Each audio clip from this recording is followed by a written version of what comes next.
Akenaton foi o faraó que ousou fazer o impensável, remodelar a própria estrutura religiosa do Egito, desafiar tradições milenares e tentar substituir um panteão inteiro por um único Deus. Neste vídeo, vamos explorar quem ele era antes da ascensão, o ambiente político e espiritual que herdou, a transformação radical que propôs, os conflitos que provocou e o preço que pagou por sua visão. Vamos acompanhar sua vida, sua relação com Nefertiti, sua cidade sagrada erguida do nada, e o colapso que se seguiu à sua morte. No fim, veremos como sua memória foi perseguida, apagada e, séculos depois, ressuscitada por arqueólogos modernos. Se você gosta de narrativas históricas profundas, já deixa o like, se inscreve no canal e vamos começar essa história.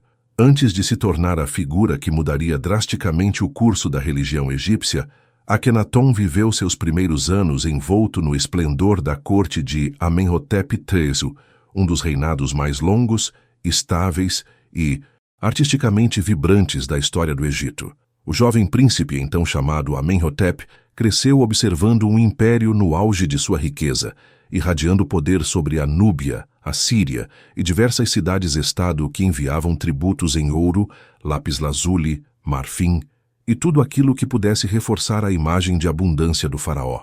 Era um mundo onde a magnificência palaciana não era apenas ostentação, era parte da engrenagem política, uma demonstração constante de que os deuses favoreciam o Egito acima de todas as outras nações. A infância de Amenhotep se desenrolou em meio a salas decoradas com colunas policromadas, frisos de animais exóticos e cenas de caça que exaltavam a força de seu pai. O jovem príncipe percorria corredores onde o cheiro de incenso se misturava ao de flores colhidas diariamente nos jardins reais. Era uma vida rodeada por tutores, servos e artesãos que o observavam crescer com o mesmo cuidado que se dedicava a uma estátua sagrada. Ele vivia cada dia consciente de que, desde o nascimento, tinha sido moldado para ocupar o trono mais poderoso do mundo antigo. Mas, por trás de todo esse esplendor, a corte de Amenhotep III fervia com tensões silenciosas. A riqueza acumulada pelo rei, aliada a décadas de prosperidade, fortaleceu sobremaneira o clero de Amon, concentrado principalmente em Tebas. O templo de Karnak, centro do culto ao deus, expandia-se a cada ano com novas construções, doações e privilégios concedidos por um Estado, que via na religião um pilar fundamental da ordem. Sacerdotes acumulavam terras, reservas de grãos, rebanhos e uma influência que muitas vezes se equiparava e, em certos momentos, até rivalizava com o próprio poder do faraó. Apesar da relação simbiótica entre coroa e templo, era evidente que aquela classe religiosa se tornava cada vez mais indispensável para manter o aparato burocrático funcionando. Foi nesse ambiente que Amenhotep cresceu, observando o peso do sacerdócio e o jogo de forças que sustentava a monarquia. Mesmo jovem, ele percebia que a autoridade divina, embora atribuída ao faraó, era sustentada por uma rede de administradores e sacerdotes que interpretavam a vontade dos deuses e guiavam as práticas rituais. O Egito era um país onde cada decisão política estava entrelaçada com rituais, oferendas, celebrações e dogmas milenares. Todo aniversário, festival religioso ou evento diplomático era acompanhado por cerimônias que reafirmavam a ligação sagrada entre governante, povo e deuses. Nesse cenário, Amenhotep não apenas recebia formação militar e política tradicional, mas também era exposto a interpretações diversas sobre o papel do faraó como intermediário entre o mundo humano e o divino. Tutores especializados o instruíam no estudo de textos sagrados, mitos, poesia religiosa e tratados administrativos, enquanto sacerdotes mais experientes o introduziam ao ritualismo que sustentava a imagem do rei como filho de Amon. Cada aula, cada cerimônia, cada conselho tinha como objetivo moldá-lo para governar segundo as normas estabelecidas por gerações de antecessores. No entanto, alguns relatos sugerem que sua formação espiritual pode ter seguido um caminho mais incomum do que se poderia esperar. Há indícios de que a família real, especialmente a rainha Tiye, sua mãe, teve papel fundamental em aproximar o jovem príncipe de ideias religiosas menos tradicionais. Tiye era uma figura poderosa, influente e carismática, capaz de transitar entre a política interna e os contatos diplomáticos estrangeiros com rara segurança. Há historiadores que sugerem que ela pode ter incentivado um olhar mais pessoal e introspectivo sobre a religiosidade, possivelmente inspirando no filho uma percepção mais direta da relação entre faraó e divindade. Tiye também presenciou em primeira mão o crescimento do poder dos sacerdotes de Amon e, embora mantivesse relações de cordialidade com eles, compreendia que esse desequilíbrio poderia se tornar perigoso. Não seria absurdo imaginar que ela tenha alimentado no jovem príncipe uma visão menos complacente diante da autoridade religiosa tradicional. Esse ambiente familiar, somado à personalidade introspectiva que muitos atribuem a Amenhotep IV, pode ter plantado sementes que germinariam décadas depois sob a forma de uma revolução espiritual. Enquanto isso, o reinado de Amenhotep III seguia acumulando sucessos. Suas obras monumentais, seus casamentos diplomáticos e seu prestígio internacional criavam a imagem de um governante quase divino, e era exatamente essa imagem idealizada que o jovem príncipe precisava herdar e superar. Ainda assim, ao observar a magnitude das obras do pai, Amenhotep não apenas se inspirava, mas talvez também sentisse uma sombra gigantesca pairando sobre suas próprias ambições. Ser filho de um dos reis mais célebres da história do Egito significava carregar uma responsabilidade colossal. Nos centros e círculos palacianos, contudo, já se comentava que o príncipe era diferente. Enquanto outros herdeiros buscavam demonstrar vigor físico, habilidades militares e exuberância típica da realeza, Amenhotep parecia mais reservado, contemplativo, inclinado a reflexões sobre a natureza divina e o papel do faraó como mediador. Não que ele rejeitasse a tradição, mas sua postura sugeria que não se contentava apenas em repeti-la. Era perceptível que havia ali uma mente inquieta, mais sensível à espiritualidade do que à glória militar. À medida que crescia, aproximava-se cada vez mais o momento em que assumiria responsabilidades maiores dentro da corte. Participou de cerimônias oficiais, acompanhou delegações estrangeiras, recebeu instruções específicas sobre diplomacia e economia. Contudo, seu universo permanecia profundamente moldado pelos rituais religiosos que moviam o Estado. Ele vivia imerso em um mundo onde cada gesto, desde o erguer de um cetro até o simples ato de caminhar pelo templo, tinha significado simbólico. E nesse contexto saturado de simbolismo, é possível que ele tenha começado a perceber a fragilidade de uma religião fragmentada entre tantos deuses e tradições divergentes. Ao observar o imenso peso político do clero de Amon, talvez tenha nascido nele a sensação de que o poder espiritual precisava ser centralizado novamente no faraó. Essa intuição, ainda embrionária, mais tarde explodiria de forma radical, mas, por enquanto, permanecia oculta sob a rotina de um príncipe que se preparava cuidadosamente para o trono, guiado por expectativas que ele mesmo talvez não tivesse intenção de cumprir exatamente da forma como o sistema esperava. Assim, entre o luxo da corte, as lições dos sábios, a presença influente da mãe e o ambiente saturado de tensões religiosas, foi moldada a personalidade de Amenhotep. Ele cresceu como alguém que compreendia profundamente a estrutura tradicional do Egito, mas que, ao mesmo tempo, parecia carregá-la como um fardo. Desde cedo havia sinais de que não seria um faraó comum. O palco estava montado, e o príncipe estava pronto para assumir um papel que mudaria para sempre a história de seu país, ainda que o mundo ao seu redor ainda não tivesse percebido isso. Quando Amenhotep IV finalmente ascendeu ao trono, o Egito ainda parecia respirar a estabilidade e o luxo deixados por Amenhotep III. A transição ocorreu sem grandes turbulências aparentes, como se o país tivesse sido preparado para acolher a continuidade natural de um reinado glorioso. As cerimônias de coroação seguiram o protocolo tradicional, com procissões, oferendas e invocações a Amon, rei dos deuses, reforçando a identidade sagrada do novo faraó. Nada naquele momento indicava que o jovem governante estava prestes a conduzir o Egito para uma das rupturas mais drásticas de toda a sua história. Nos primeiros anos de reinado, Amenhotep IV parecia disposto a honrar os rituais que sustentavam a ordem política e espiritual do império. Ele comparecia às festividades oficiais, patrocinava reformas em templos tradicionais e participava de cerimônias cuidadosamente orquestradas pelos sacerdotes.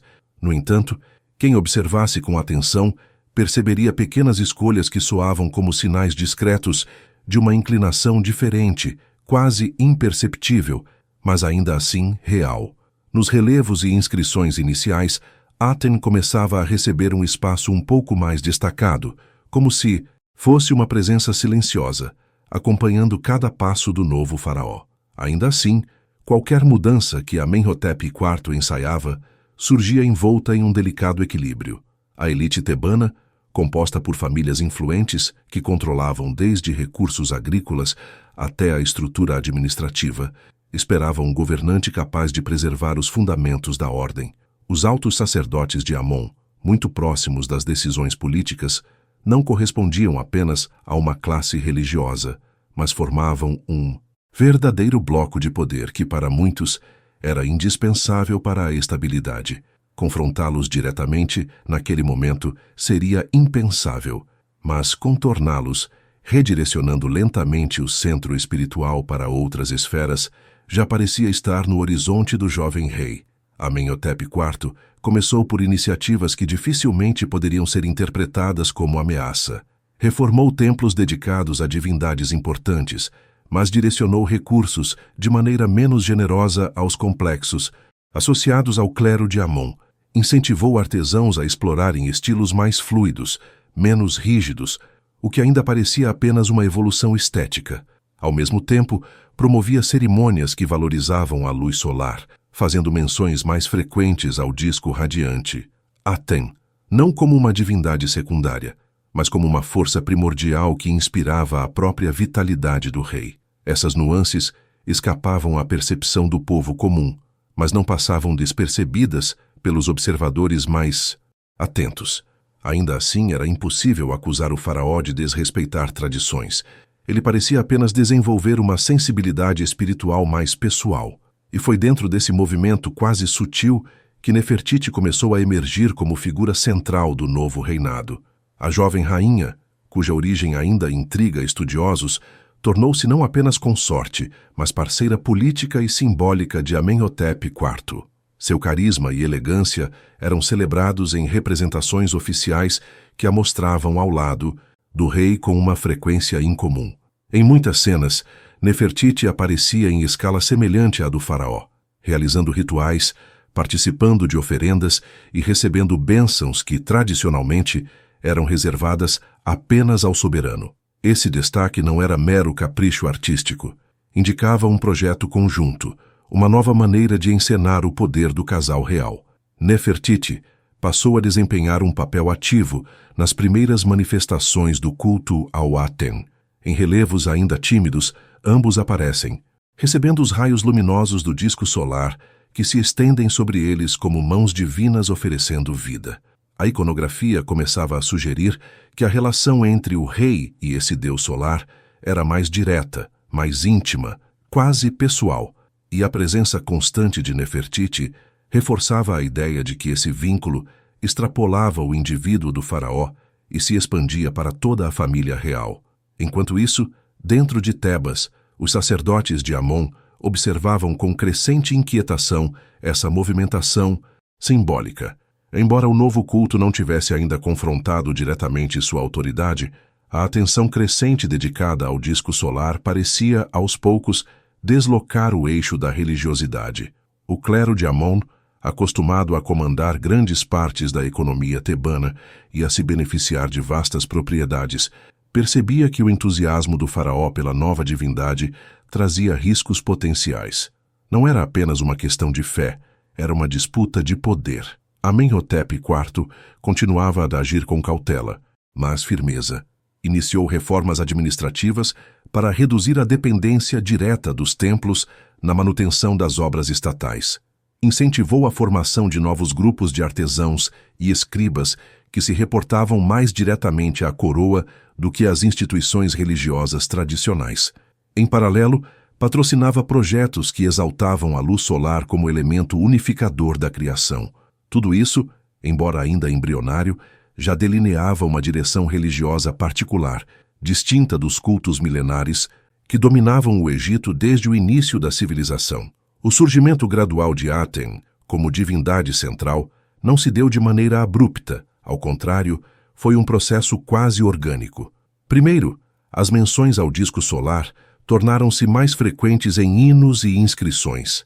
Depois, começou a aparecer uma iconografia mais elaborada, mostrando Aten não como deus antropomórfico, mas como uma fonte de energia pura, representada por um disco irradiando mãozinhas que seguravam Ankh, o símbolo da vida.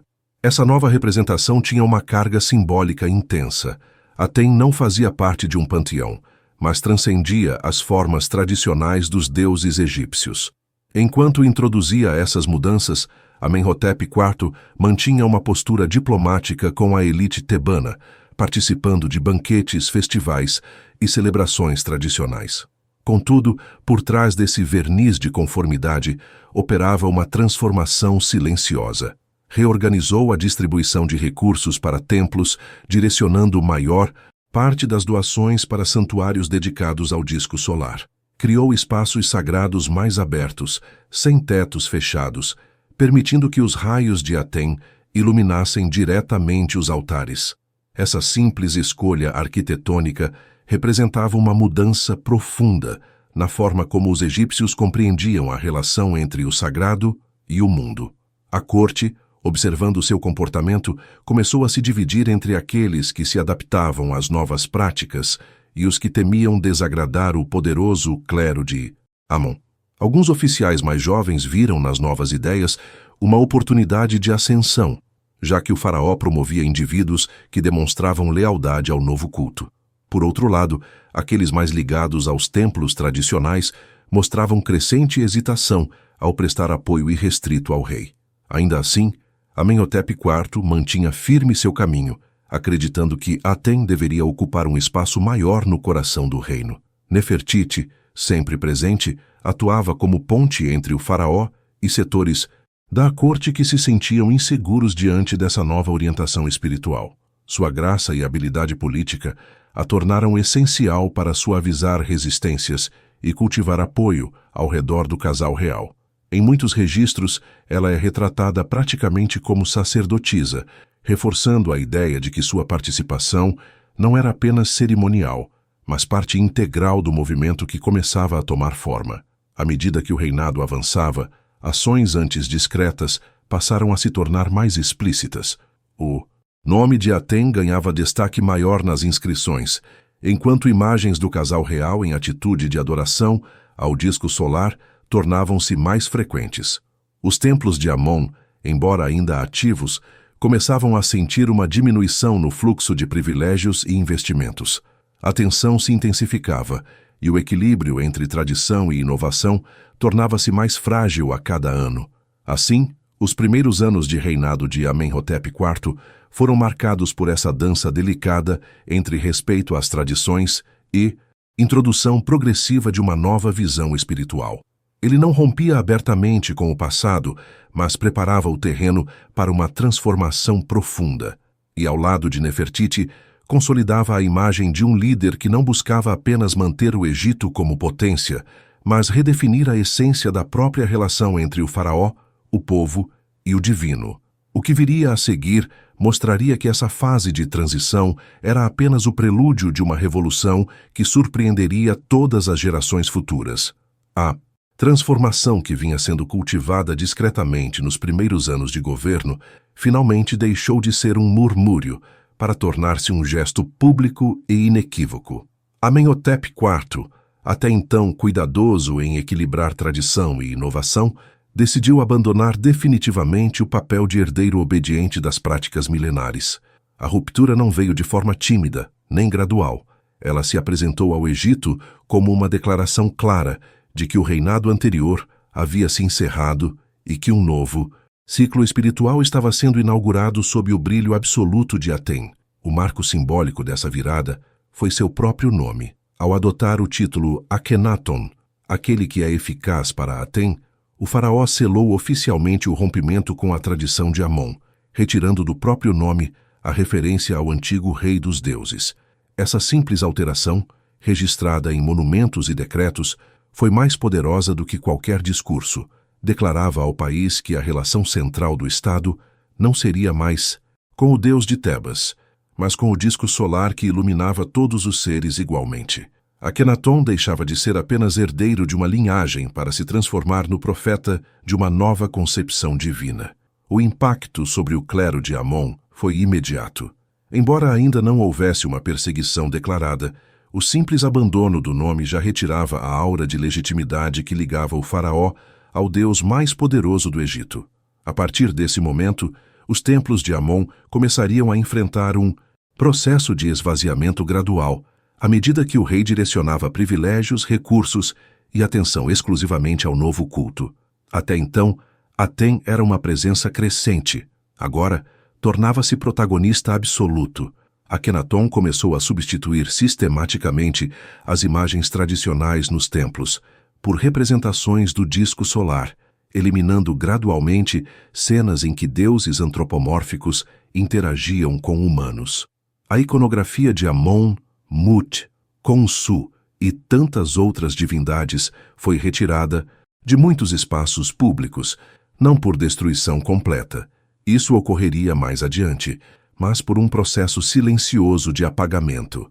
As paredes antes cobertas por figuras de deuses, com corpos humanos e cabeças de animais, passaram a receber símbolos mais abstratos, onde Aten aparecia apenas como luz, irradiando energia vital sobre o casal real. Com novos decretos, o faraó proibiu a produção de imagens que retratassem deuses de forma física, algo que sempre havia sido essencial à religiosidade egípcia.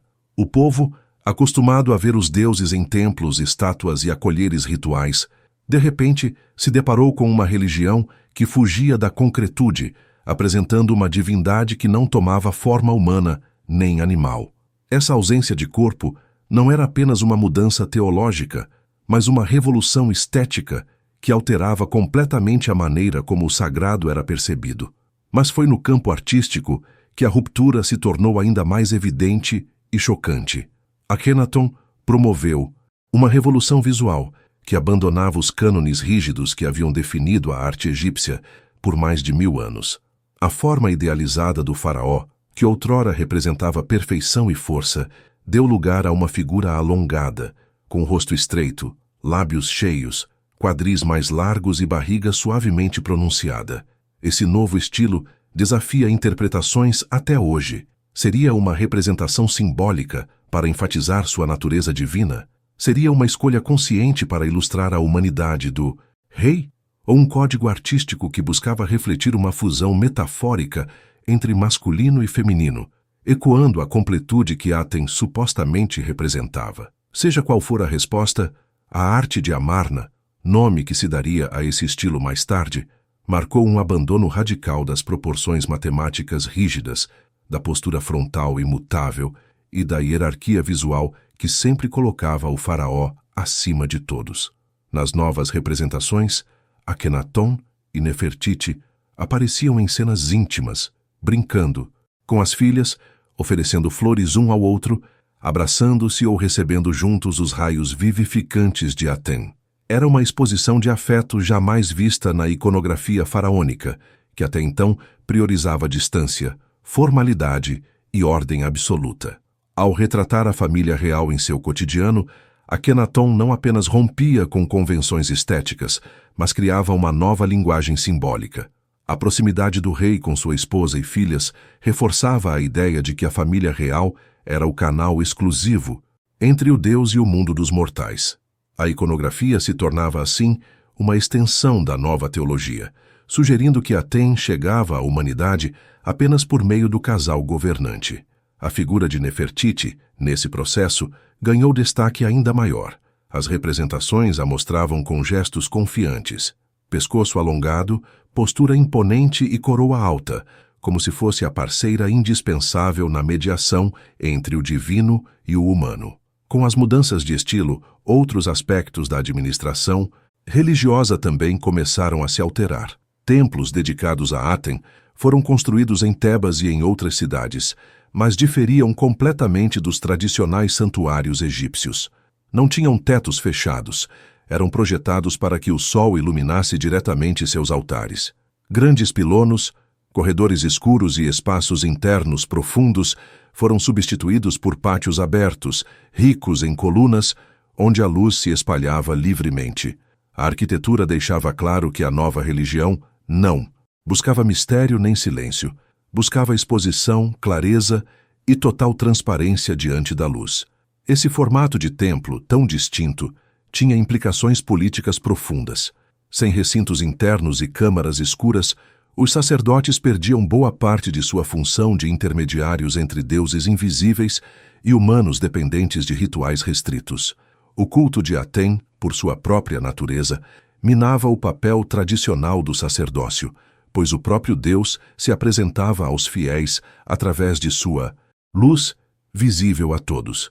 A centralização do culto na pessoa do faraó era reforçada pelo fato de que apenas o casal real aparecia realizando oferendas nos relevos oficiais.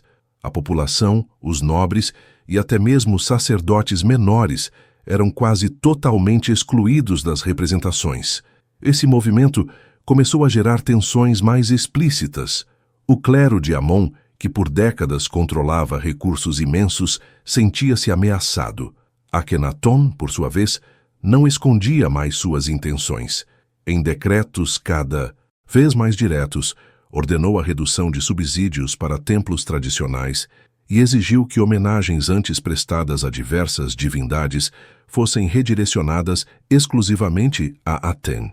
Essa centralização religiosa não afetava apenas a espiritualidade do povo, mas reconfigurava o mapa político do Egito, redistribuindo poder de acordo com a nova estrutura. A produção artística também se reorganizou completamente.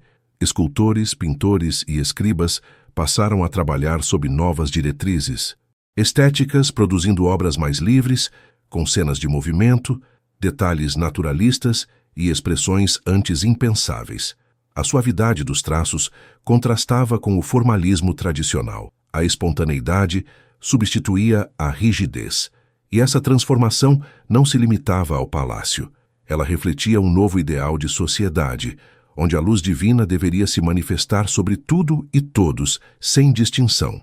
A população comum reagiu com uma mistura de perplexidade e confusão. Deuses que antes tinham formas claras e histórias conhecidas passaram a ser substituídos por um círculo brilhante no céu, sem rosto, sem personalidade, sem narrativa.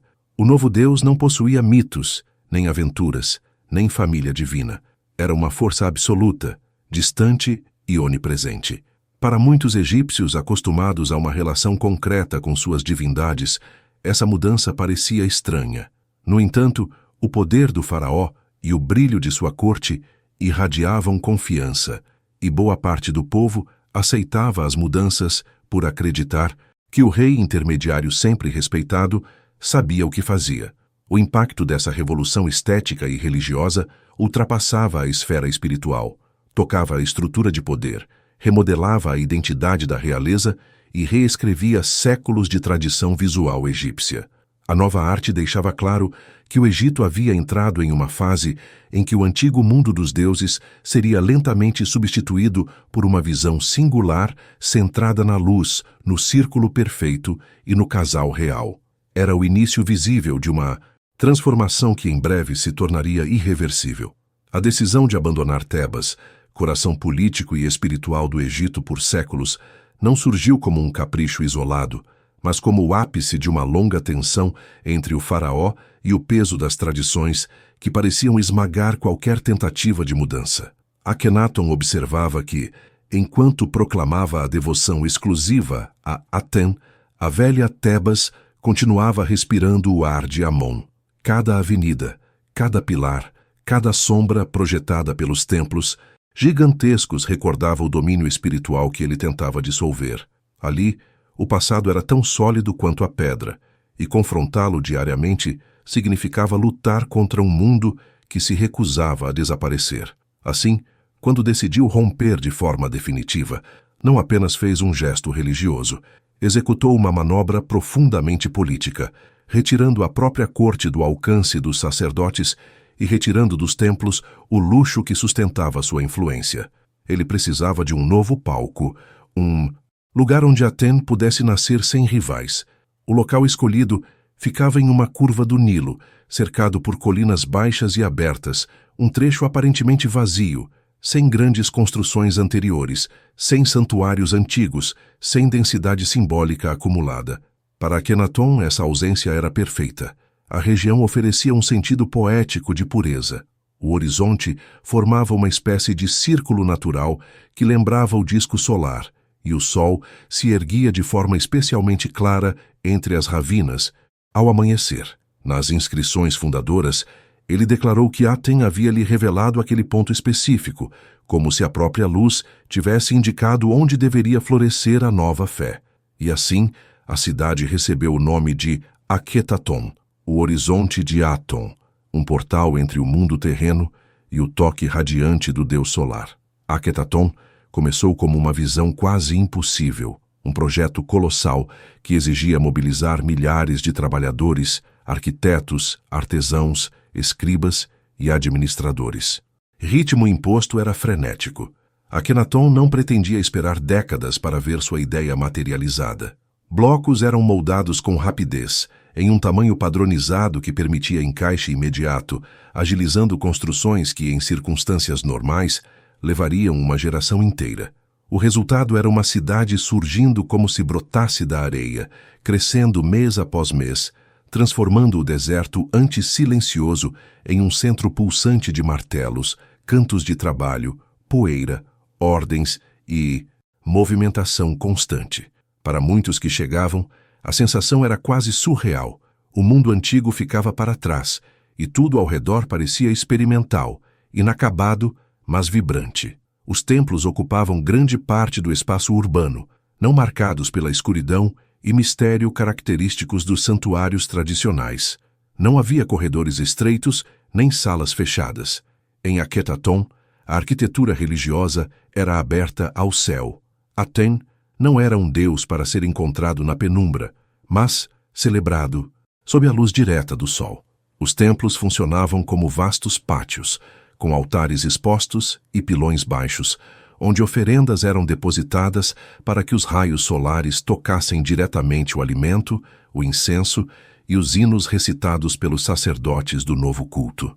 Era uma revolução arquitetônica, e muitos viajantes que testemunhavam pela primeira vez aqueles espaços estranhavam a ausência do mistério tradicional que envolvia os deuses. A luz, antes filtrada por corredores sagrados, agora irradiava sem barreiras, como se o próprio mundo tivesse se tornado um templo. Os palácios reais aproveitavam ao máximo essa abertura. Terraços, varandas, jardins internos e longas passagens conectavam salas decoradas com cenas naturais, flores, pássaros do delta, peixes, plantas que lembravam o ciclo de fertilidade do Nilo. A vida privada da família real ia sendo retratada nas paredes com uma espontaneidade inédita. Nefertiti aparecia ao lado de Akenaton com frequência, em momentos íntimos com as filhas, dando beijos, distribuindo carícias ou participando de cerimônias com expressões quase humanas demais para um ambiente dinástico. Essa aproximação visual entre realeza e humanidade transbordava para a própria cidade. A população via murais onde o faraó não estava afastado, distante, representado como um ser intocável, mas sim como uma figura envolvida em sua família, devota ao seu Deus, ocupada em viver o que parecia uma existência simultaneamente sagrada e cotidiana. Os bairros residenciais surgiam ao redor dos grandes complexos, organizados por ofícios e hierarquias sociais. Ali viviam artesãos especializados no estilo que caracterizava a nova estética amarniana.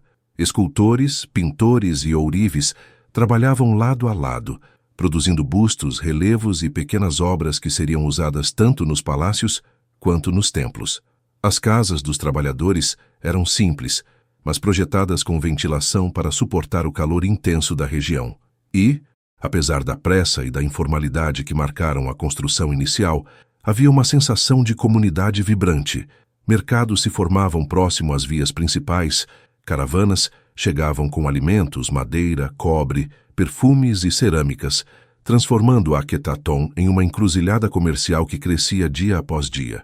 Os mais fervorosos seguidores de Akhenaton viam na cidade o cumprimento de uma profecia implícita, um lugar sem a sombra de velhos cultos, onde Aten governaria diretamente por meio de seu faraó. Funcionar ali era, para eles, uma forma de participação divina. Muitos acreditavam que estavam vivendo o início de uma nova era, uma espécie de renascimento espiritual que colocaria o Egito no caminho da pureza religiosa.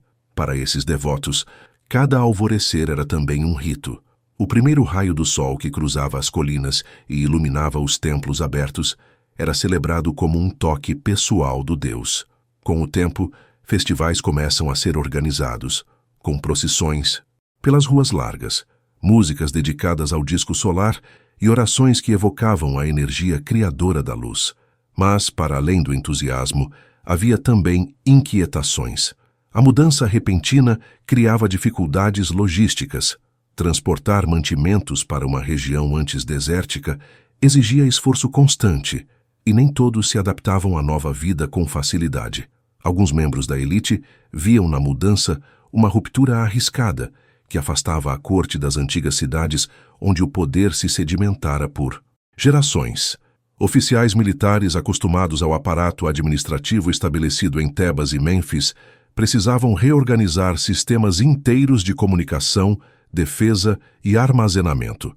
Embora Akhenaton enxergasse a cidade como uma obra de fé, muitos consideravam seu surgimento rápido demais, vasto demais e desvinculado demais das necessidades práticas do reino. Ainda assim, Akhetaton florescia. A presença da família real atraía artistas de todos os cantos do Egito, dando origem a uma escola estética que redefiniria temporariamente a representação do poder. A atmosfera leve e iluminada estimulava a criatividade, e muitos dos objetos e esculturas encontrados ali, séculos depois, seriam considerados obras-primas da antiguidade. A cidade se tornava, pouco a pouco, um símbolo visível do projeto religioso do faraó, aberta, radiante, diferente de tudo o que o Egito havia produzido antes. E no centro desse mundo recém-criado, Akhenaton aparecia como o mediador entre o povo e o disco solar. Suas cerimônias realizadas sob o céu exposto reforçavam a imagem de um governante que não apenas adorava Aten, mas servia como canal direto de sua energia criadora. Era ali, naquela cidade que surgira das areias, que ele acreditava que o Egito encontraria sua verdadeira essência espiritual. Akhenaton acreditava que, ao consolidar sua nova capital e reorganizar o culto, havia finalmente estabelecido as bases de um Egito purificado, iluminado apenas pela presença de Atentir, mas conforme a cidade crescia e sua reforma parecia ganhar forma material, surgia outro movimento, mais discreto, porém decisivo, que transformaria profundamente sua relação com o próprio reino. Para completar sua visão, ele começou a aprofundar o processo de centralização extrema. Antes, o monarca era o ponto mais alto da hierarquia religiosa. Agora, ele se tornava praticamente o único sacerdote válido. Em um Egito acostumado à multiplicidade de templos, cada um com funções sagradas específicas, essa substituição não era apenas uma mudança de dogma, mas um desmonte total das estruturas que sustentavam o cotidiano espiritual e administrativo do país. O faraó passou a agir como filtro exclusivo da vontade divina. Todos os cultos deveriam convergir para Aten, e todos os rituais deveriam, direta ou indiretamente, depender do próprio Akhenaton. Essa concentração nunca vista reduziu o papel de sacerdotes, que antes eram pilares fundamentais da máquina estatal, a meros auxiliares de um sistema que já não lhes dava autonomia, rendas ou influência. O clero de Amon, que durante gerações acumulou poder econômico comparável ao da própria nobreza, viu suas terras confiscadas, seus tesouros redirecionados para os templos solares de Akhetaton e sua função espiritual dissolvida como se jamais tivesse sido essencial. A perda material era grave, mas a simbólica era devastadora. Muitos desses homens, ligados por laços profundos às cidades onde serviam, passaram a observar com ressentimento e também com um certo assombro o modo como Akhenaton reorganizava o país a partir de uma única divindade.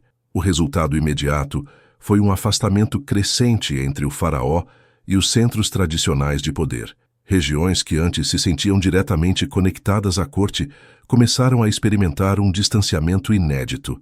A administração provincial, que dependia de supervisão contínua, parou de receber respostas, relatórios ou instruções claras. A atenção do faraó estava completamente absorvida pela nova fé e pelas obras na capital recém-criada. As exigências do culto monopolizavam sua rotina diária. Hinos ao disco solar, cerimônias ao amanhecer e ao entardecer, inspeções nos templos abertos, participação em procissões. Tudo isso consumia horas preciosas, deslocando o foco do governo para uma arena estritamente espiritual. O homem que deveria zelar pelo equilíbrio político se transformava, pouco a pouco, em um líder quase místico, mais preocupado com o brilho do horizonte do que com os territórios que se estendiam além dele. Enquanto isso, os governadores regionais tentavam administrar como podiam, mas sem o suporte da corte, seus poderes se tornavam frágeis. Disputas internas, rivalidades locais e problemas logísticos começavam a se acumular. Armazenamentos de grãos precisavam de supervisão criteriosa. Obras de irrigação exigiam coordenação nacional. Rotas comerciais dependiam de proteção militar. Tudo isso ficava comprometido quando o centro político do Egito se fechava em si mesmo. A distância física entre Akhetaton e as cidades tradicionais apenas intensificava essa sensação de abandono. Tebas, outrora pulsante como sede do império, tornava-se um eco distante de uma glória passada, enquanto Mênfis, antiga capital militar e administrativa, via sua importância diminuída de forma quase irreversível. O isolamento interno coincidia com um período delicado no cenário internacional. O Egito, sob Amenhotep III, havia desfrutado de uma fase de estabilidade e prestígio absoluto. As alianças eram fortes e os reinos vizinhos enviavam tributos generosos. Mas, durante o reinado de Akhenaton, a diplomacia tornou-se um campo de crescente tensão. As cartas encontradas posteriormente em Amarna, os famosos arquivos de argila com correspondências estrangeiras, revelam súplicas desesperadas de governantes aliados. Em cada mensagem, há pedidos por tropas, apoio militar, reforços para conter avanços inimigos ou rebeliões internas. E, em resposta, há silêncio. O faraó simplesmente não atendia. Para muitos desses chefes, a lealdade ao Egito dependia da certeza de que o império estava pronto para protegê-los. Quando essa proteção desapareceu, começaram a surgir deserções, alianças quebradas e, em alguns casos, invasões de territórios antes seguros. Esse declínio externo tinha reflexos internos imediatos. Notícias sobre cidades aliadas caindo, fronteiras ameaçadas e administradores estrangeiros implorando ajuda chegavam ao Egito e criavam um clima de desconfiança. O povo, que dependia da força do faraó para manter a ordem, começava a se perguntar se o monarca realmente estava a par do que acontecia fora da cidade que construíra. Havia quem acreditasse que ele estava sendo enganado por conselheiros que ocultavam informações. Outros achavam que Akhenaton simplesmente se recusava a acreditar que problemas mundanos mereciam atenção. O fato é que o distanciamento era real. O faraó já não se via como gestor do império, mas como intermediário entre o disco solar e toda a criação. Para ele, talvez, a paz espiritual do culto fosse mais importante do que as demandas das fronteiras e alianças. O contraste entre a vida na nova capital e o restante do Egito tornava-se cada vez mais evidente. Em Akhetaton, a atmosfera era de ritual constante, como se a cidade funcionasse em uma frequência diferente do resto do mundo. A elite, mais próxima ao faraó, participava diariamente das celebrações solares, vivendo numa bolha onde tudo parecia plenamente justificado pela presença luminosa de Aten. Era um ambiente carregado de devoção intensa, mas também de isolamento total. Muitos dos cortesãos que se estabeleceram ali começavam a desenvolver uma visão distorcida do estado real do país, acreditando que a prosperidade religiosa bastaria para sustentar toda a estrutura imperial. Essa desconexão fragilizava o governo, pois decisões importantes eram tomadas sem contato com a realidade das províncias, sem ouvir os administradores locais e sem considerar o impacto prático das políticas religiosas. A figura do faraó acompanhava esse movimento de afastamento. Akhenaton aparecia cada vez menos em eventos que não estivessem diretamente ligados ao culto. Sua imagem pública foi gradualmente se transformando. Antes, ele surgia como o reformador, o líder audacioso que conduzia o Egito por um caminho espiritual inédito. Agora, passava a ser visto como alguém distante, enclausurado em sua própria cidade, incapaz ou sem interesse de lidar com os problemas cotidianos do império. Mesmo aqueles que inicialmente apoiaram sua visão começavam a questionar até onde essa concentração extrema de poder espiritual poderia levar. Havia quem murmurasse que o Egito estava sendo governado por um sacerdote e não por um estadista. Essa transformação afetava inclusive a família real, Nefertiti, que no início desempenhou papel fundamental na consolidação do culto, passou a assumir funções que ultrapassavam a figura tradicional de rainha. Em muitas representações, ela aparece executando rituais que normalmente seriam exclusivos do faraó, talvez como tentativa de preencher o vazio administrativo causado pelo afastamento do marido. Há indícios de que ela se tornou peça central na manutenção das redes de influência dentro da corte, negociando com nobres e tentando equilibrar o ambiente político. Ainda assim, nem mesmo sua presença conseguia compensar completamente o fato de que o governante máximo já não se dedicava ao comando político do império, e sim a uma devoção absoluta que consumia todas as suas energias. Aos poucos, Akhenaton passava a ser visto como um líder cuja visão espiritual se transformara em obstinação. Seu sonho de instaurar a pureza religiosa começava a se chocar com a fragilidade crescente das estruturas que sustentavam o Egito. No auge de sua reforma, ele próprio se isolava, cercado por um círculo restrito de devotos, enquanto o restante do país lutava para manter a estabilidade diante de uma liderança que já não dialogava com seus antigos deveres. A vida na corte de Akhenaton, instalada em Akhetaton, era marcada por um clima ao mesmo tempo radiante e inquieto. A nova capital não era apenas um centro político, mas o epicentro de uma fé em mutação constante, e o Palácio Real refletia essa atmosfera. Suas salas, amplas iluminadas pelo sol, eram decoradas com flores, cenas do Nilo, pássaros vibrantes, representações de Aten e, sobretudo, a família real em momentos de intimidade. As paredes exibiam um cotidiano que nenhum outro faraó ousara mostrar com tanta franqueza. Ali, Akhenaton aparecia alimentando suas filhas, abraçando Nefertiti, trocando gestos de carinho nunca antes mostrados na história visual do Egito. Essa proximidade afetiva, eternizada na arte, tornava a corte um espaço onde vida privada e ideologia se entrelaçavam de forma quase inseparável. Nefertiti ocupava um lugar central nesse universo. Embora rainhas influentes fossem conhecidas na história egípcia, nenhuma havia sido representada com tanto destaque e participação ativa nas cerimônias. Nas paredes, ela aparece praticamente no mesmo tamanho do marido, realizando oferendas a Aten, dirigindo rituais e aparecendo publicamente como uma figura indispensável ao novo culto. Sua imagem, marcada por traços elegantes e uma postura altiva, transmitia autoridade e devoção. Alguns estudiosos acreditam que sua posição não era apenas simbólica. Nefertiti poderia ter desempenhado papéis administrativos importantes, atuando como mediadora entre o círculo íntimo da família real e os membros da corte, que tentavam manter algum equilíbrio político em meio à crescente ausência do faraó de assuntos seculares. As filhas reais também ocupavam um lugar inédito na iconografia. Em outras dinastias, Crianças eram retratadas raramente e quase sempre de maneira idealizada. Em Akhetaton, porém, elas apareciam por toda parte, brincando, sentadas no colo dos pais, correndo, observando cerimônias com curiosidade infantil. Essa presença massiva tinha uma função ideológica clara: reforçar a ideia de que a família real era o núcleo vivo do culto de Aten, um microcosmo iluminado diretamente pela energia divina. Cada gesto afetuoso, cada cena de ternura materna ou paterna servia como símbolo da proximidade entre o mundo humano e o Deus solar.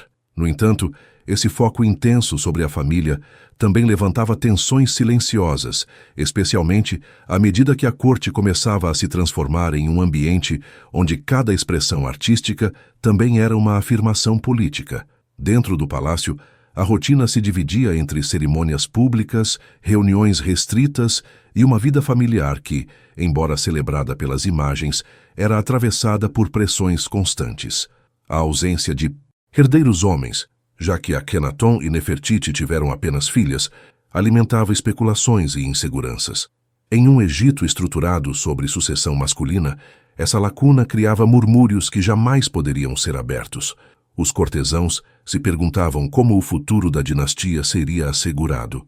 Alguns viam na proeminência de Nefertiti um sinal de que ela própria poderia assumir o trono se necessário, enquanto outros acreditavam que algum príncipe secundário, talvez criado à sombra da corte, acabaria sendo preparado para assumir o poder. Essas dúvidas corriam discretamente pelos corredores do palácio, onde escravos, servas e funcionários transmitiam rumores que, aos poucos, se transformavam em versões contraditórias da realidade. Entre os altos oficiais, surgiam figuras que rapidamente ascenderam com o apoio direto do faraó. Quando o clero tradicional foi desmantelado, novos cargos precisaram ser ocupados. Homens que antes não tinham projeção ganharam títulos e responsabilidades que os colocavam em posição de destaque. Esses favoritos tornavam-se intermediários fundamentais entre Akhenaton e o restante da administração. Eles eram leais ao novo culto, dependentes de seus benefícios e profundamente integrados à estrutura de Akhetaton. A ascensão repentina desses servidores despertava ressentimento entre membros antigos da nobreza, acostumados a ocupar posições estáveis sob o sistema tradicional. A corte começava a se dividir entre aqueles que abraçavam inteiramente a nova era e aqueles que mantinham uma lealdade silenciosa às antigas tradições. Esses novos intermediários, porém, nem sempre eram figuras consensuais. Havia competição entre eles, cada qual tentando provar ser mais devoto à luz de Aten e mais útil ao faraó. Intrigas se formavam, alianças se desfaziam e pequenos conflitos se tornavam constantes. Como Akhenaton se concentrava tão profundamente em questões espirituais, a administração da corte ficava vulnerável a disputas internas, e em meio a esse ambiente complexo, certas figuras começavam a desaparecer das representações oficiais sem explicação clara. O caso mais enigmático era o de Nefertiti. Durante grande parte do reinado, Nefertiti aparecera como a segunda figura mais importante de Akhetaton. Porém, em determinado momento, sua presença começa a rarear. Os relevos deixam de mostrá-la com frequência e textos de época tornam-se mais escassos em menções a ela. Esse sumiço abrupto deu origem a especulações que atravessaram os séculos. Teria ela morrido? Teria sido afastada por disputas internas? Ou, ao contrário, teria assumido um papel ainda maior, talvez com outro nome, ocultando sua identidade em documentos oficiais? Diversas teorias já foram propostas, incluindo a possibilidade de que ela tenha se tornado co-regente do faraó sob um nome masculino, algo não inédito na história egípcia. O mistério permanece, alimentado por lacunas de registros e pelo clima enigmático que sempre envolveu a cidade de Akhetaton. As filhas do casal real também entram em zonas nebulosas da narrativa. Algumas, muito presentes nos primeiros anos da nova capital, deixam de aparecer sem qualquer explicação, sumindo das cenas ou sendo substituídas por outras irmãs mais jovens. A mortalidade infantil era alta, e é possível que algumas tenham realmente morrido. Mas no contexto amarniano, cada ausência parecia mais do que um simples evento natural. parecia parte de um silêncio deliberado, talvez ligado a alguma tensão interna, disputa dinástica ou tentativa de reorganizar a estrutura de poder dentro do palácio. Enquanto isso, novas figuras emergiam com força. Um dos nomes mais mencionados nas discussões sobre a corte tardia de Akhenaton é o de Smenkhkare, um jovem cuja origem continua sendo alvo de intensos debates. Ele surge de maneira repentina, recebe títulos importantes e aparece em representações realizando rituais semelhantes aos do faraó. Alguns o veem como irmão de Akhenaton, outros como genro, outros ainda como corregente destinado a substituir o faraó quando este se retirava cada vez mais para a espiritualidade exclusiva de Aten. Se Nefertiti desaparece das representações e Smenkhkare surge quase ao mesmo tempo, é improvável que seja coincidência. Os dois movimentos contrapostos sugerem uma reorganização profunda da família real e do poder interno, algo que somente aumentava as tensões já existentes. O ambiente dentro do palácio estava repleto de contrastes. De um lado, a atmosfera aparentemente leve, com arte graciosa, cenas familiares e devoção constante à luz solar. De outro, a sensação crescente de incerteza. Por trás dos sorrisos esculpidos e das posturas elegantes, escondiam-se discussões acirradas, conflitos geracionais e disputas silenciosas que a arte jamais admitiria. Akhenaton, cada vez mais distante da vida prática, dependia mais do que nunca daqueles ao seu redor. Oficiais, parentes, esposas secundárias, conselheiros e sacerdotes do novo culto. E quanto mais dependente se tornava, mais vulnerável ficava às dinâmicas internas que ele já não controlava plenamente. O resultado era uma corte que, aos olhos externos, brilhava intensamente, mas que internamente operava sob tensão constante. Em Akhenaton, cada sorriso retratado nas paredes escondia um nome que poderia desaparecer no mês seguinte. Cada rosto em destaque nas procissões poderia, de repente, ser substituído por outro. A corte amarniana era um organismo vivo, mutável e frágil, sustentado por uma fé monumental, mas marcado por incertezas que prenunciavam que algo profundo estava em desequilíbrio. O sonho de Akhenaton começava a exibir suas primeiras rachaduras muito antes de qualquer colapso declarado. A aparência radiante de Akhenaton, com seus templos abertos e murais banhados pela luz, escondia uma fragilidade crescente que se insinuava pelas estruturas administrativas do império. O projeto religioso, que no início parecia vigoroso, iniciado com convicção e sustentado por uma corte entusiasmada, começava a enfrentar obstáculos que nem mesmo o fervor de Aten conseguia contornar. O Egito, acostumado a um panteão vasto e complexo, reagia de maneira difusa, mas crescente, ao esvaziamento dos antigos cultos. E enquanto a população tentava entender a nova ordem, crises econômicas, problemas militares e tensões internas intensificavam o desgaste de um reinado cada vez mais isolado. A centralização extrema imposta pelo faraó havia provocado uma transformação profunda na forma como as riquezas circulavam. As doações e tributos que antes fluíam para dezenas de templos foram desviados para poucos centros dedicados ao culto de Aten. Essa concentração parecia eficiente no início, mas logo revelou seu custo. Os templos antigos não eram apenas instituições religiosas, funcionavam como bancos, centros de armazenamento e núcleos administrativos regionais. Sem eles, redes comerciais inteiras perderam suas conexões e suas estruturas de distribuição. Artesãos, agricultores e mercadores que dependiam dos templos para acesso a crédito, contratos de trabalho e transporte, encontraram-se desamparados. A economia rural começou a definhar, e a infraestrutura que mantinha vivo o interior do país perdeu sustentação. Com as províncias enfraquecidas, a produção agrícola sofreu impactos notáveis. Menos grãos chegavam aos depósitos, e a logística de transporte tornou-se mais irregular.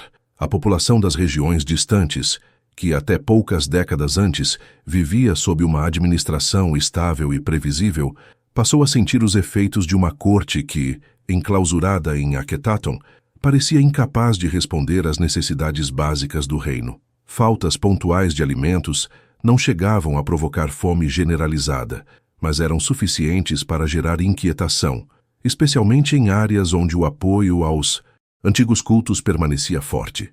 Com a fé tradicional enfraquecida e sem o suporte material dos templos que antes garantiam estabilidade, muitos começaram a expressar, ainda que veladamente, insatisfação com o novo regime. Ao mesmo tempo, a situação militar se deteriorava. As fronteiras antes fortificadas pelo braço diplomático e militar de Amenhotep III estavam agora enfraquecidas pela negligência de Akhenaton. Os pedidos de ajuda vindos da Síria e da Palestina, regiões estratégicas onde o Egito mantinha vassalos e aliados, eram ignorados ou respondidos com atrasos que tornavam qualquer auxílio inútil. Chefes locais, pressionados por invasores ou rivais internos, perceberam que não poderiam contar com o poder militar egípcio. Alguns buscaram acordos próprios, outros caíram diante de inimigos mais agressivos. A perda progressiva dessas posições não só reduziu o prestígio do Egito, como diminuiu a chegada de tributos e saques militares, dois pilares fundamentais da economia imperial. Essa combinação de declínio diplomático e desorganização interna permitiu que grupos rebeldes e saqueadores encontrassem espaço para agir dentro do próprio território egípcio.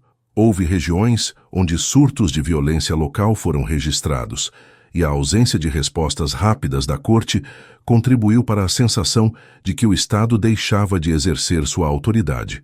A elite militar, outrora orgulhosa e influente, assistia com frustração ao desmantelamento gradual da força que sustentara o império por gerações. Muitos oficiais, acostumados à glória das campanhas estrangeiras, agora se viam relegados a papéis menores, já que Akhenaton priorizava o culto ao disco solar em detrimento de missões militares essenciais. Paralelamente, a rejeição ao abandono dos antigos deuses começava a assumir proporções perigosas. O Egito não era apenas uma sociedade religiosa, era uma civilização construída sobre um intrincado sistema simbólico que explicava o mundo, a ordem, a morte e o renascimento. Ao tentar substituir tudo isso por uma única divindade abstrata, Akhenaton não apenas atacou o poder dos sacerdotes, mas abalou o próprio alicerce emocional da população. O povo simples, que há séculos buscava proteção de divindades como Ísis, Osíris e Amon, sentia-se abandonado espiritualmente. Muitos adotavam o culto a Aten porque era obrigatório, não porque compreendiam ou se identificavam com ele. O vazio deixado pelos antigos deuses tornava-se cada vez mais evidente nas conversas, nos rituais clandestinos e nos sussurros que corriam à noite pelas casas das províncias. Em Akhetaton, porém, a percepção parecia oposta. Cercado por devotos, artistas e conselheiros que compartilhavam sua visão, Akhenaton acreditava que estava vivendo o auge de sua reforma. Quanto mais o país demonstrava sinais de desgaste, mais ele se dedicava à adoração de Aten. Era como se cada problema que surgia fosse interpretado não como consequência política de suas decisões, mas como prova de que o Egito precisava seguir ainda mais fielmente o caminho da luz solar. Essa lógica o afastava cada vez mais da realidade. Sua presença em reuniões administrativas tornou-se rara. Sua atenção estava quase totalmente voltada aos templos, aos rituais e aos hinos que compunha. A cidade sagrada também começou a sofrer. Akhetaton, erguida com rapidez e materiais adaptados para a velocidade, não tinha as bases profundas das cidades antigas. Seus templos, embora grandiosos, careciam da solidez das construções tradicionais. As casas começaram a mostrar desgaste precoce. Reparos eram constantes. A cidade, que surgira como símbolo da nova era, começava a revelar a fragilidade de um sonho construído depressa demais. A ausência de uma rede econômica sólida para sustentá-la agravava a situação. Sem o fluxo contínuo de riquezas que mantinha Tebas ou Mênfis vivas, Akhetaton dependia inteiramente da capacidade da corte de coordenar recursos, algo que se tornava cada vez mais difícil. E enquanto as estruturas se deterioravam, a corte se tornava um ambiente ainda mais fechado. Akhenaton era visto menos em público. Muitas vezes surgia apenas para cerimônias formais. Seu rosto nas representações tardias parecia mais alongado, mais exausto, mais distante. A expressão espiritual que antes transmitia convicção agora beirava uma espécie de isolamento místico. Alguns observadores da época, especialmente aqueles que vinham de outras partes do Egito, relatam um rei que parecia viver em um mundo inacessível, guiado por visões internas e por um fervor que já não dialogava com as necessidades práticas do povo. Dentro do palácio, o clima se tornava instável. A falta de comunicação entre a corte e as províncias gerava tensões, e os próprios moradores de Akhetaton começavam a perceber que a cidade, antes celebrada como o grande horizonte de Aten, estava estagnada. Artesãos se queixavam da escassez de materiais. Soldados reclamavam de salários atrasados. Funcionários administrativos se viam sobrecarregados tentando compensar a ausência de decisões do faraó. Os templos continuavam ativos, mas havia menos ouro, menos incenso, menos pão para oferecer ao Deus. A grandiosidade do culto começava a perder vigor, não por falta de fé entre os devotos, mas por falta de recursos materiais para sustentá-lo. Em outras partes do Egito, o ressentimento contra a reforma se tornava mais explícito. Cidades cujos templos haviam sido esvaziados aguardavam o momento certo para restabelecer suas práticas. Muitos sacerdotes removidos de seus cargos continuavam exercendo seus rituais em segredo, alimentando a esperança de que o antigo equilíbrio seria restaurado. As classes médias urbanas, formadas por escribas, artesãos e comerciantes, sofriam com o declínio da estabilidade econômica e, nas aldeias rurais, homens e mulheres que herdavam devoções milenares transmitidas, oralmente de geração em geração, simplesmente não conseguiam compreender por que seus deuses haviam sido banidos. A ruptura espiritual alimentava a ruptura social.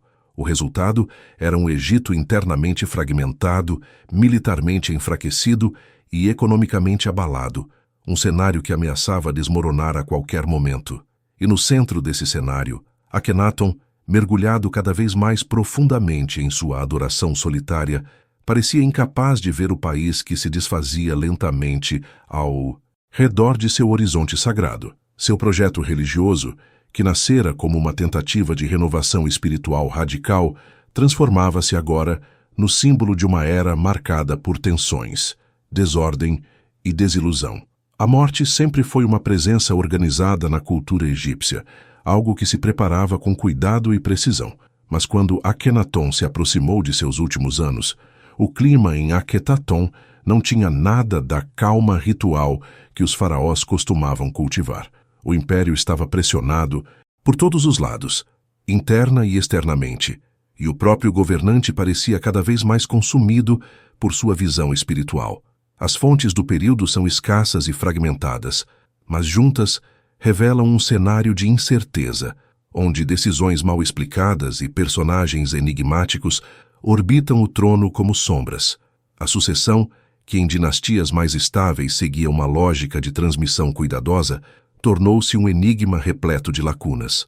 O grande ponto obscuro desse período é a figura de Smenkhkare, um nome que surge como um meteoro e desaparece com a mesma rapidez. Há teorias que o identificam como um jovem corregente escolhido por Akhenaton para dividir responsabilidades num momento de crise. Outras o consideram um filho pouco mencionado, ou até mesmo alguém ligado a linhagens secundárias da família real. Há ainda hipóteses mais ousadas, sugerindo que Nefertiti, após um período afastada das representações públicas, teria assumido um novo nome para agir como corregente e fortalecer a transição. O fato é que, independentemente da identidade precisa, essa aparição inesperada revela uma corte tentando reorganizar o caos e lidar com um cenário que se tornava insustentável. Enquanto isso, Akhenaton parece ter se retirado cada vez mais para a esfera espiritual. Sua vida pública diminuiu, suas aparições tornaram-se raras, e algumas inscrições indicam que ele se dedicava intensamente a cultos diários, deixando questões administrativas nas mãos de auxiliares. A cidade, que havia sido planejada como um centro de luz, começava a conviver com problemas mais práticos: escassez, desordem, tensões entre funcionários e o agravamento da situação internacional. Os pedidos de ajuda vindos da Síria e da Palestina continuavam chegando, mas raramente recebiam resposta. A falta de liderança militar enfraquecia as fronteiras, e vassalos egípcios, sentindo-se abandonados, perdiam territórios para potências emergentes ou rivais locais. Nesse ambiente instável, a posição de Nefertiti também se torna nebulosa.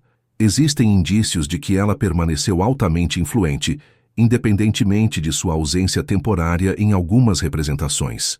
Em outros momentos, aparece quase como uma figura igual ao faraó, sugerindo que sua participação nos ritos, decisões e manutenção do culto de Aten era fundamental. Sua relação com Akhenaton parece ter seguido uma dinâmica complexa entre parceria política, devoção religiosa e desafios familiares que o registro arqueológico não consegue descrever por completo. O desaparecimento gradual de algumas princesas das cenas oficiais também adiciona camadas de mistério que podem envolver doenças, conflitos internos ou simples reajustes na iconografia real. Conforme o estado do país se deteriorava, a corte dava sinais de que uma reorganização era urgente. A presença de Smenkhkare como corregente pode ter sido um último esforço para criar continuidade. Algumas representações raras indicam que ele realizou ofertas a Aten ao lado de Akhenaton, como se estivesse sendo preparado para assumir o trono. No entanto, a duração desse arranjo foi curta. A morte abrupta ou o afastamento desse corregente deixou o cenário ainda mais confuso. A ausência de registros claros pode indicar que houve disputas internas ou que grupos diferentes tentaram influenciar o rumo da sucessão, apagando documentos que desfavoreciam suas narrativas. Quando Akhenaton finalmente morreu, a cidade de Akhetaton não oferecia a solenidade que outras capitais faraônicas proporcionavam. Seu corpo provavelmente recebeu rituais adaptados ao culto de Aten, sem muitos dos elementos que tradicionalmente acompanhavam a passagem de um faraó para o além. O significado simbólico dessa morte é profundo.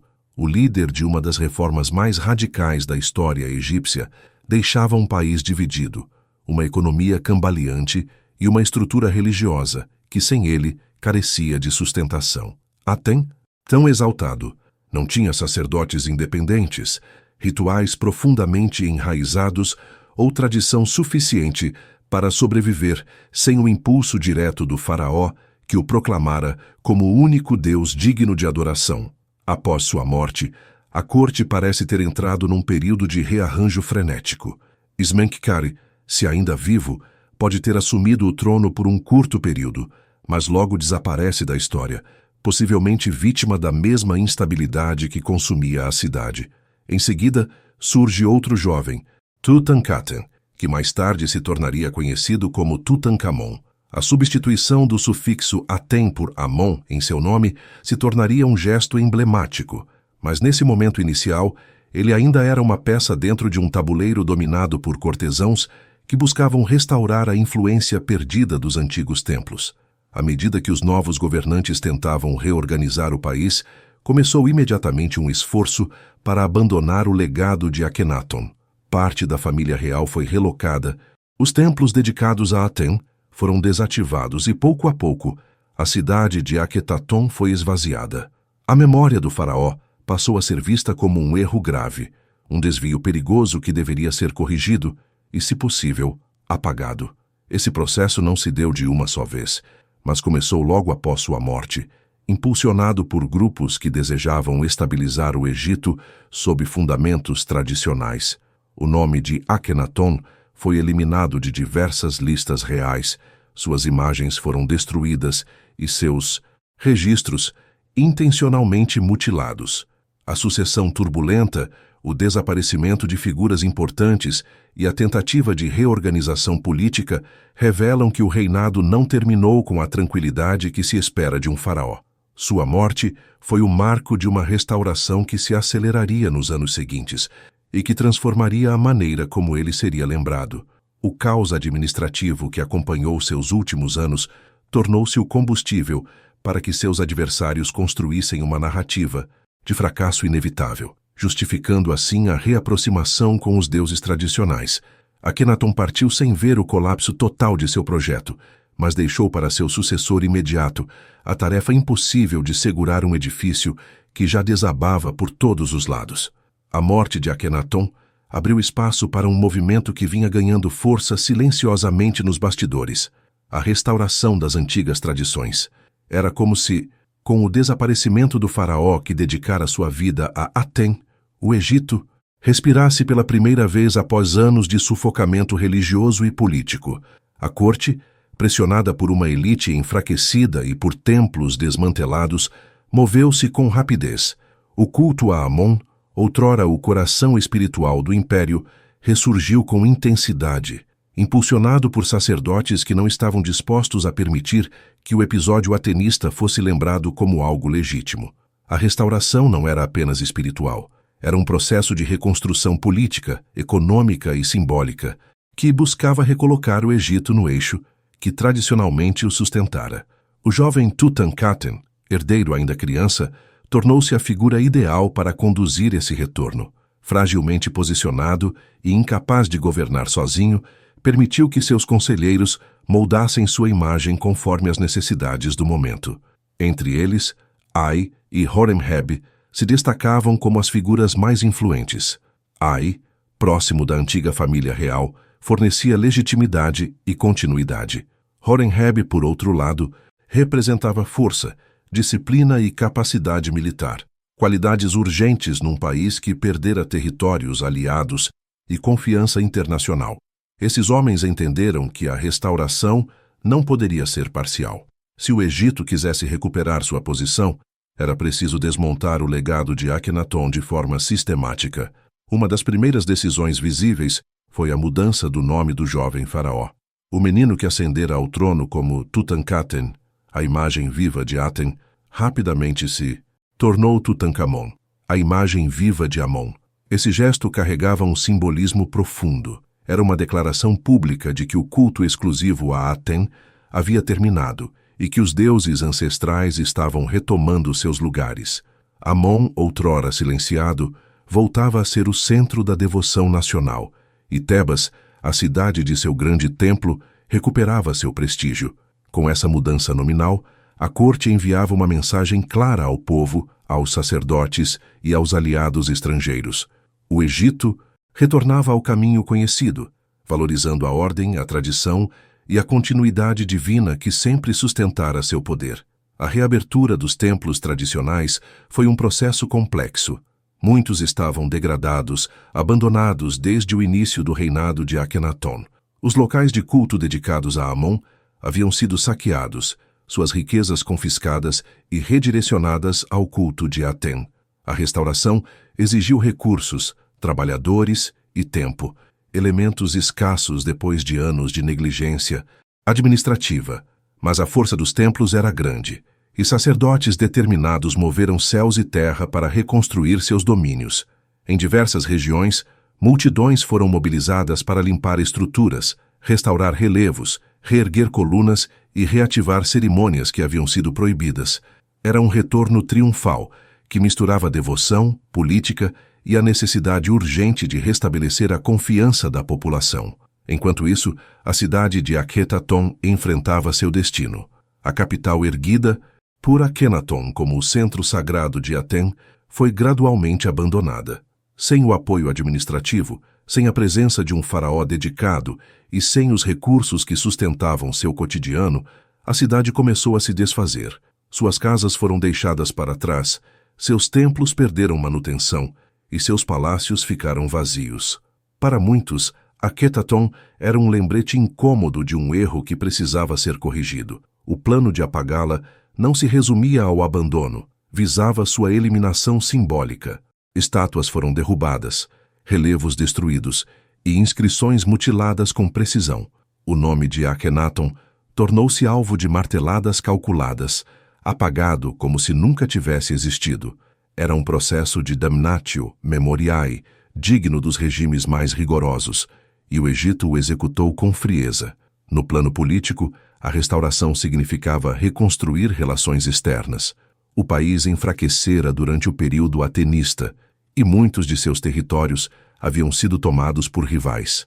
As cartas de reis estrangeiros pedindo ajuda, ignoradas por Akhenaton, eram agora testemunhos de uma negligência que precisava ser reparada.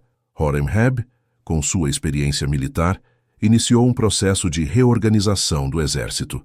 A disciplina foi fortalecida, tropas foram reestruturadas e campanhas começaram a ser planejadas para retomar áreas perdidas, ou pelo menos reforçar a presença egípcia em regiões estratégicas. A ideia era clara: restaurar o respeito internacional e mostrar aos vizinhos que o Egito voltara a ser uma potência sólida. Tutankhamon, mesmo jovem, assumiu um papel visível na nova fase. Ainda que guiado por conselheiros, ele aparecia em cerimônias tradicionais, fazia oferendas aos deuses restituídos e participava de festivais religiosos que haviam sido suspensos.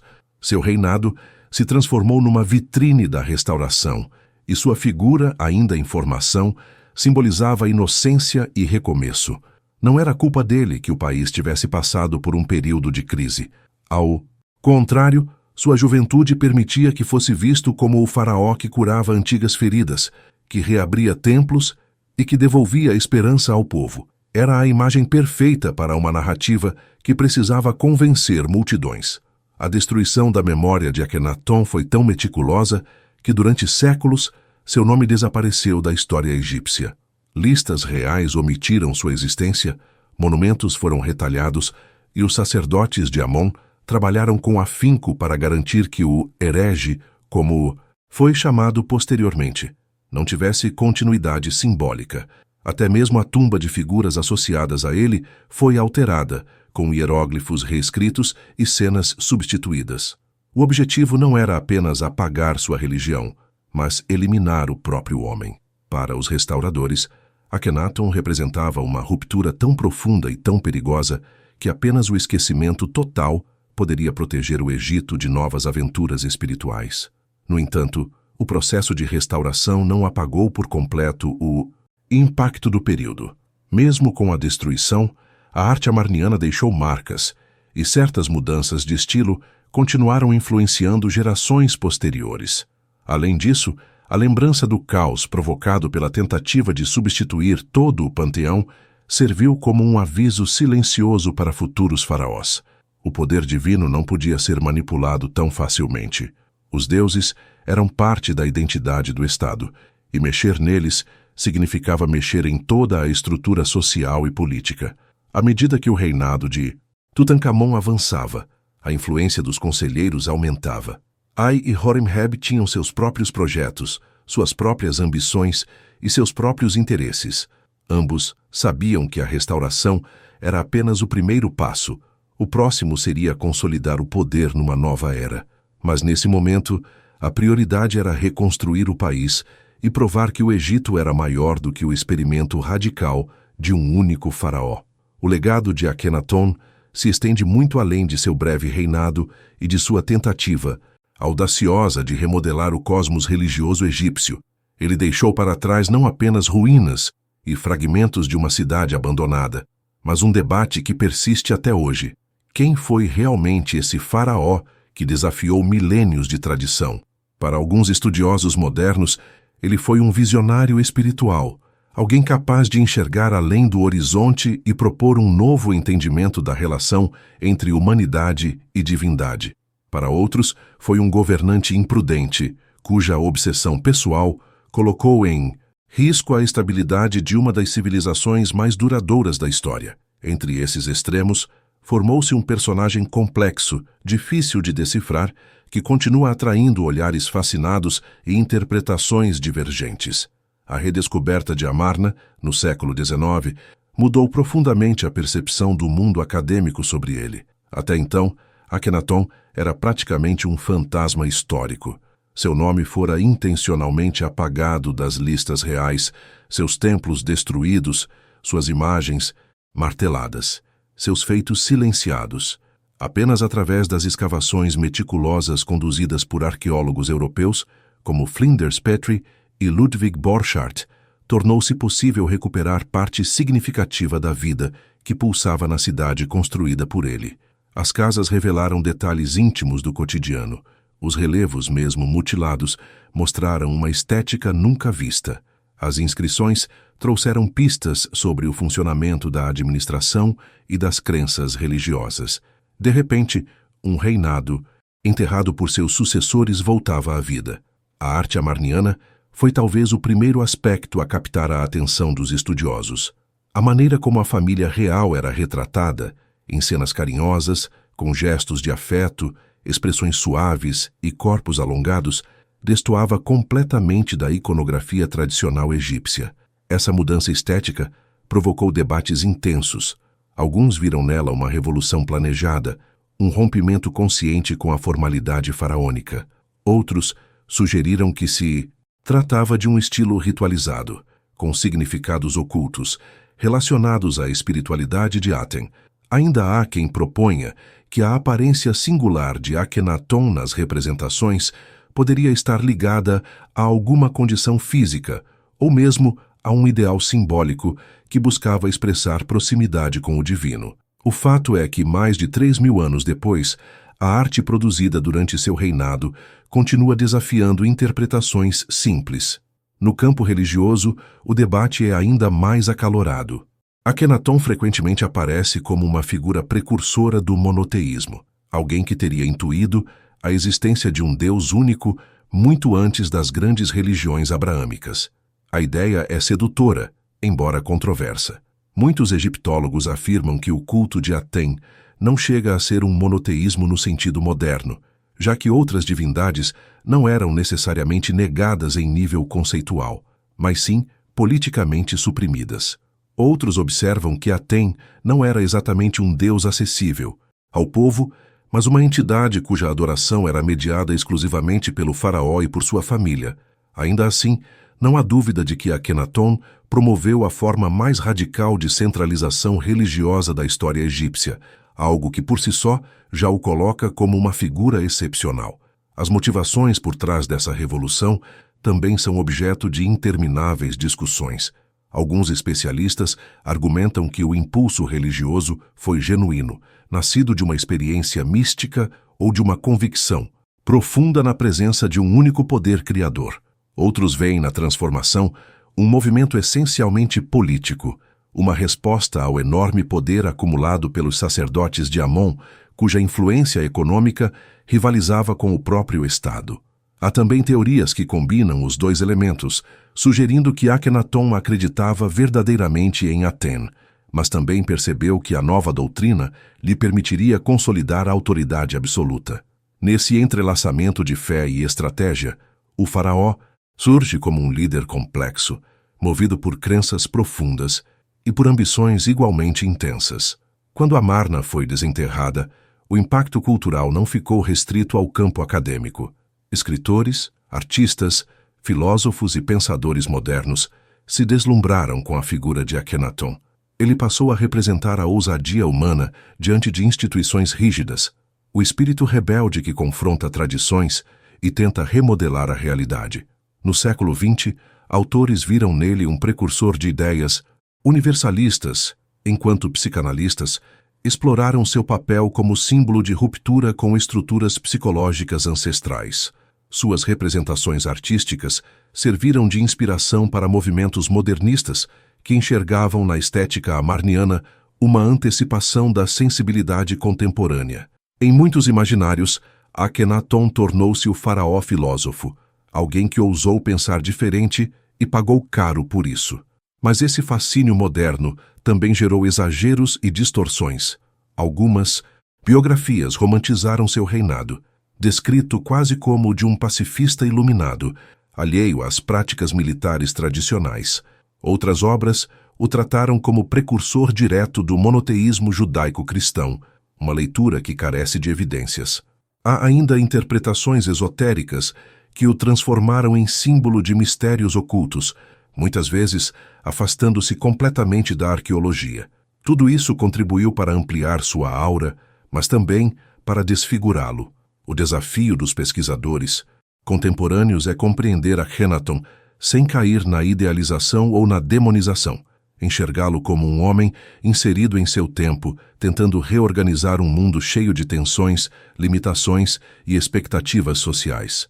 Com o passar das décadas, escavações contínuas em Amarna e estudos multidisciplinares trouxeram novas informações sobre sua vida, sua família e o funcionamento da cidade. Hoje sabemos mais sobre os artesãos que lá viveram, sobre os bairros residenciais, sobre a alimentação da população e até sobre a saúde dos habitantes.